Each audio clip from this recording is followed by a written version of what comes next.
எப்படி இருக்கீங்க? எப்படி இருக்கீங்க? 72 நாள் கழிச்சு அண்ணன் புதுச்சேரியில் இறங்கியிருக்காரு. அது எதுக்காக நம்ம தெரிஞ்சுக்கணும். கிட்டத்தட்ட கரூர் சம்பவத்துக்கு அப்புறம்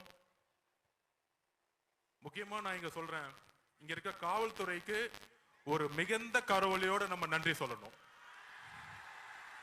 மிகுந்த கரவொலி. இத பார்த்து சிஎம் சார், தமிழ்நாட்டு தான் வந்து காவல்துறையில சட்டம் ஒழுங்கு சரின்னு சொல்றீங்களே, கொஞ்சம் தெரிஞ்சுக்கோங்க. ஒரு சின்ன மாநிலம் புதுச்சேரின்னு சொல்றீங்களே, இந்தியாவுக்கே இந்த காவல்துறை ஒரு முன்னுதாரணமாக இருந்துகிட்டு இருக்கு.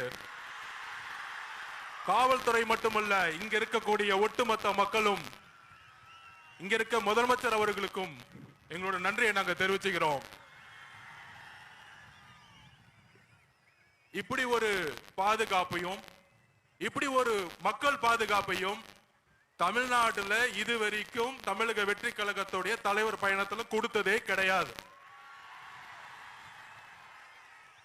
அதனால சிஎம் சார், உங்க அரசியல் எல்லாம் தூக்கி போட்டு தைரியமா தைரியமா எங்க அண்ணன் சொல்ற மாதிரி, எங்க தலைவர் விஜய் அவர்கள் சொல்ற மாதிரி, தில்லு இருந்தா தேர்தல்ல மோதுங்க.